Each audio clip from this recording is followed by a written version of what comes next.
கிறிஸ்துவுக்குள் பிரியமான சகோதர சகோதரிகளே, உங்கள் அனைவருக்கும் அன்பின் வாழ்த்துக்கள். இன்றைய தியானத்திற்காக நாம் எடுத்துக்கொண்டுள்ள தலைப்பு பொறுமை என்ற பொக்கிஷம். லூக்கா நற்செய்தி 21வது அதிகாரம் 19வது வசனம் இவ்வாறு கூறுகிறது: உங்கள் பொறுமையினால் உங்கள் ஆத்துமாக்களை காத்துக்கொள்ளுங்கள் என்று. பொறுமை ஒரு பொக்கிஷம் என்று சொல்லலாம். பொறுமை உள்ளவன் தங்கள் வாழ்க்கையில் விலையேற பெற்ற ஐஸ்வர்யத்தை கொண்டிருக்கிறார்கள். அவர்கள் வாழ்க்கையில் தேவையற்ற அநேக பிரச்சனைகள், குழப்பங்கள், வேதனைகள் எதுவுமே கிடையாது. நம் ஆத்மாவுக்கு விரோதமாகத்தான் எத்தனை எதிராளிகள்.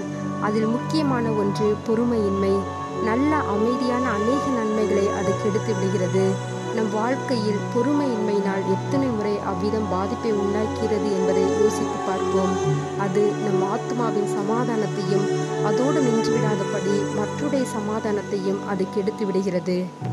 எல்லா காவலோடும் உங்கள் இருதயத்தை காத்து கொள்ளுங்கள், அதிலிருந்து ஜீவ ஊற்று புறப்படுகிறது என்று வேதம் நமக்கு சொல்லுகிறது. எனவே நம் வாழ்க்கையில் எவ்வளவு பிரச்சனைகள் வந்தாலும் நம்முடைய இருதயத்தை அமைதியுடனும் பொறுமையுடனும் காத்து கொள்ள வேண்டும். வேதம் சொல்லுகிறது, உபத்திரவத்திலே பொறுமையாயிருங்கள், உங்கள் உபத்திரவத்திலே கலங்காதிருங்கள், தேவனை சார்ந்து கொள்ளுங்கள், தேவன் உங்களை விடுவிப்பார் என்று. பொறுமையுள்ள மக்களை தேவன் நோக்கி பார்க்கிறார். பொறுமை இல்லை என்றால் நாம் கர்த்தருக்கு காத்திருக்க மாட்டோம். நம்முடைய விசுவாச வாழ்க்கைக்கு மிக மிக அவசியமானது பொறுமை. தேவனுடைய மெய்யான ஆசீர்வாதங்களை பெற்றுக்கொள்வதற்கு பொறுமை மிக அவசியம். இன்றைக்கு அநேகர் தங்களுடைய வாழ்க்கையில் மெய்யான ஆசீர்வாதங்களை விரும்புகிறோம், ஆனால் நாம் பொறுமையாய் இருப்பது இல்லை. இனிவரும் நாட்களில் நாம் கடவுளிடம் பொறுமையை கேட்போம். கடவுள் நமக்கு பொறுமையை கொடுத்து வழிநடத்துவார். ஆமென்.